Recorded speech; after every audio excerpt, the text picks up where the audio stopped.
Welcome back to Control, episode... I solved the puzzle. I do like those kinds of puzzles, I just don't like not being able to solve them. And what I mean by that is, sometimes those things take thought, and you can't think, because every 2 seconds, if you're not actively solving the puzzle, an NPC comes by and says, hey, did you try this thing? Hey, did you try this thing? Hey, did you try this thing? It's really distracting.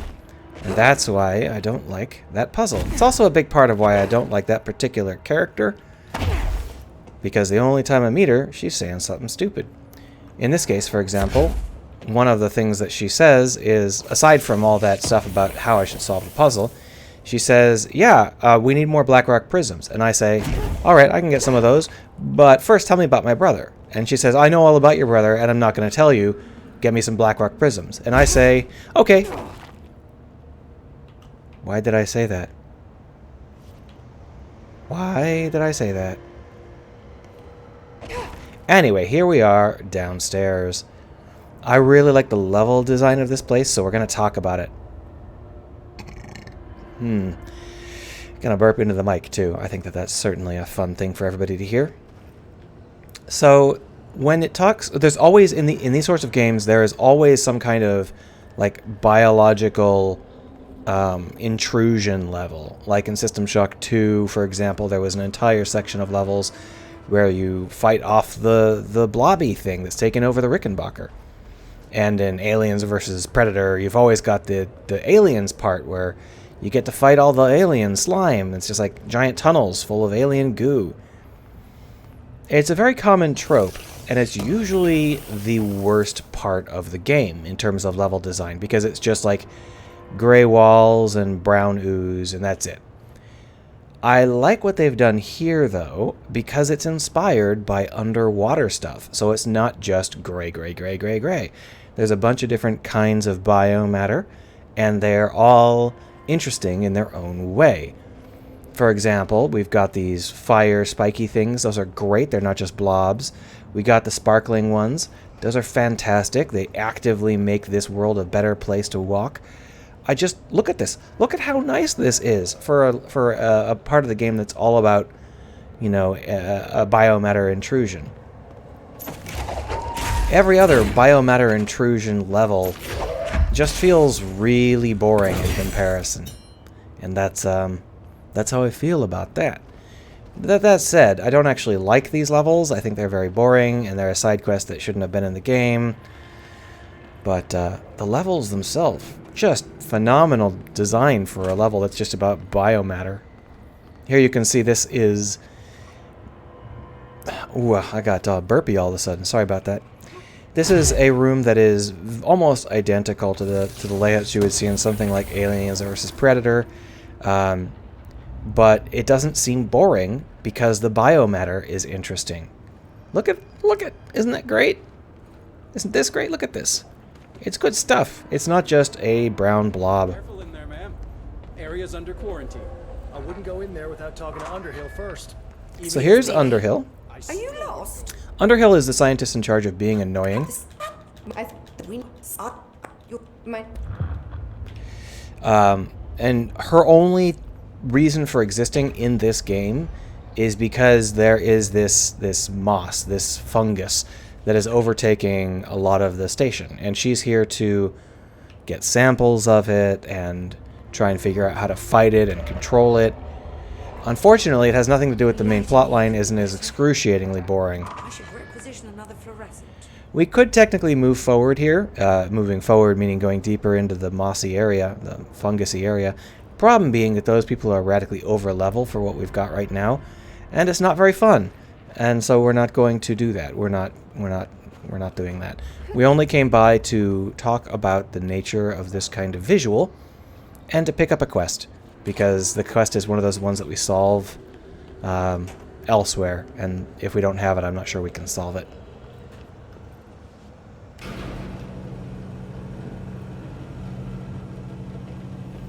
Now here we are, back in Central Research. Hooray! Eventually. There we go. That's better. So, we were told to go down to the Black Rock. Ooh, more baddies. Certainly not lacking on baddies, I'll tell ya.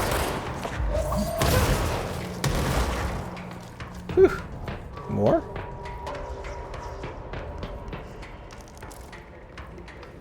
Where are they? Yeah, whatever.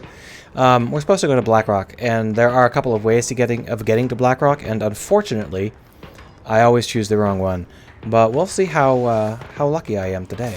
Oh, they're flying. That's why I couldn't see them. Let me guess. They dropped something worth picking up. Jerks. That's fine. Oh, is there more loot? Alright, let's get out of here. Lots of camera spinny bits. I'm hoping you don't throw up too much. That's what I get for fighting and trying to find loot. So here's the parapsychology department. That's not where we want to go. We want to go all the way upstairs. Not all the way. We want to go most of the way upstairs to this floor where the elevator is, because we need to go down to central maintenance. And this is a good chance for you to see how the levels look while you're running through them, I suppose. Why not? Oh, did I pick the wrong one? Oh, well, whatever.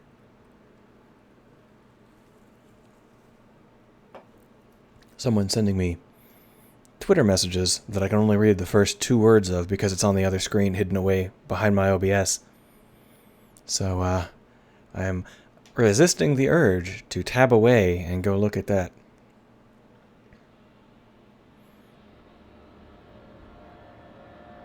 Come on. Here we are. Ah, that's right. Something about Dylan. Is he here? Is he all right? HRA's first. So this I'll is help save everyone, including Dylan. Once I find him.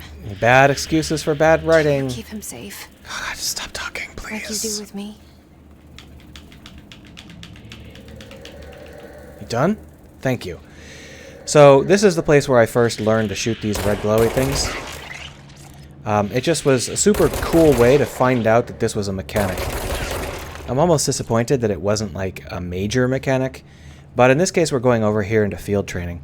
Field training is hands down the worst sequence of the first half of the game. It is just the worst, and I want you to feel it. I want you to understand how obnoxious this sequence is. So this is the level about the bad sequence that I don't like, but there is some level design to talk about too.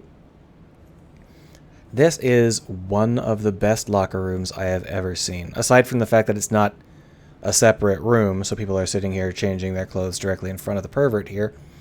But the actual layout of this locker room as a locker room is amazing. If you think about locker rooms, if you've ever been to locker rooms, they're mostly lockers. But in a video game, it's hard to do that because the things that would normally go in the middle of a locker room aisle, like, say, benches to change on, you can't put them in the middle of the aisle in a video game because your character is going to be walking in the middle of the aisle. It's just too crowded. It's a bad call. So you have to put them off to the side. How do you do that? Well, you can't put them up against the lockers because then the lockers couldn't be opened. So there are a couple of options. One, you have wall sections like this. This is really brilliant because it uses this almost certainly mandatory piece of concrete, this pillar here that they probably couldn't get out of putting in. It uses it as a structural element that is obviously there to highlight this bench. Obviously. What a wonderful repurposing. And over here, this one's up against the other wall, and it's here against a whole bunch of shelving units that I'm sure were not intended for this purpose, but happen to work fantastically. Great repurposing. This is a really wonderful setup, and if you wanted to know how to do a video game locker room, there are very few better options. Just out of curiosity, if you do happen to have cool video game locker room ideas, let me know. It's not creepy, right? Now we have to wait for 30 or 40 seconds while they talk. So I just read this. Welcome to the Ranger Field Training course. The course must be completed in the specified amount of time. When you're ready to start, press the button. Is that all, or? I always did love I better obstacle arrange courses. my posture, because this is something that actually requires a lot of luck. And I'm not going to have too much luck slouched down like that. Get ready, Ranger. Course starting in 5, 4, 3, 2, 1. So here we are running an obstacle course. It's one of the most boring things imaginable. And it requires quite a bit of skill to actually get through. It's not a terribly easy obstacle course. Oh, fuck you. 45 seconds remaining. Fuck you. And by skill, I mean luck, because these things only get picked up randomly if you're super lucky, and they don't work at all if you're not. Oh, darn it. That's 30 close seconds enough. remaining. Fucking... Are you serious? Are you fucking serious? Oh, they don't let you grab it. They let you grab here, though. No? Okay. Well, as you can see, I failed. I failed because I did something that worked last time, and it didn't work this time. Because why would it?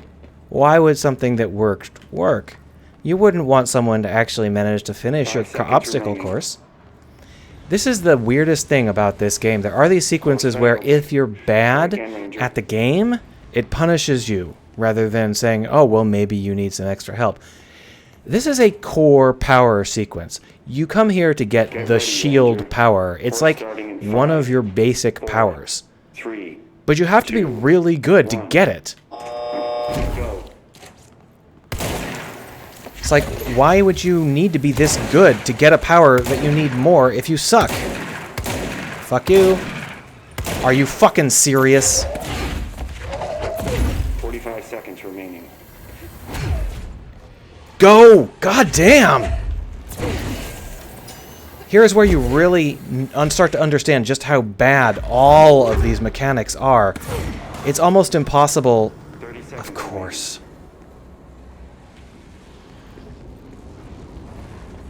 I ran out of energy because I spent too much energy failing to climb up these ledges. You can skip to the next episode if you don't like hearing me whine. This is not even the first half of this sequence. Course failed. Get ready, Ranger. Shit. Course starting in 5, 4, 3, 2, 1. Go.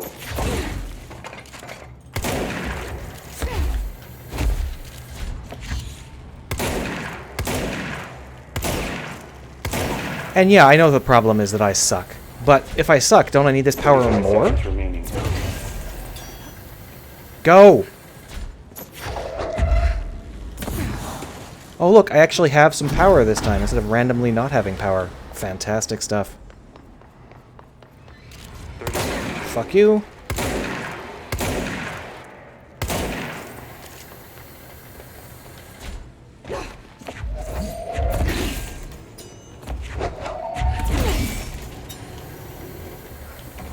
Seconds remaining. Made it. Jesus. Okay, Complete. Congratulations, Rainer. so that was the first half of this Isn't sequence. usually part of the course. Let's go do the second half of the sequence, which is just as bad. It's protecting itself. You need to hit it harder to break that chain. Yeah, almost as if it has one of the core powers that you need to beat the game.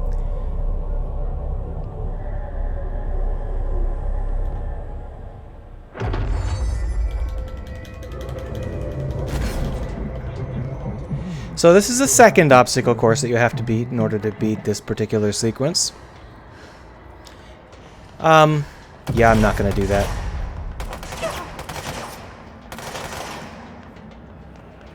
One obstacle course was bad enough. Two? No thanks. You can fuck off with that.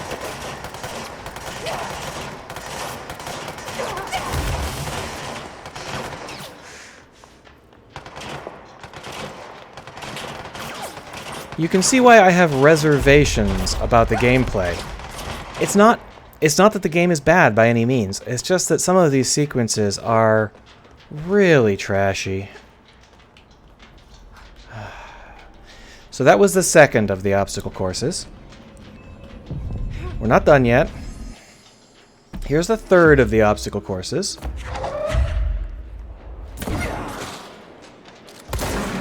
yeah, of course. And you can see that they've got snipers upstairs.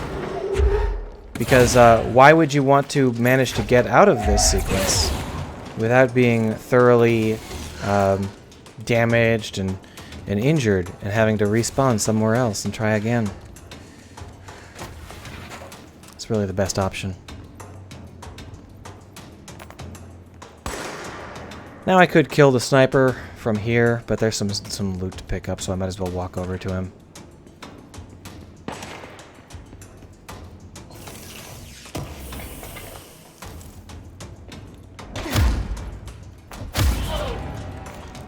So, that is the part of the game I don't like. There are a couple of sequences like this where I just think that the design is the worst.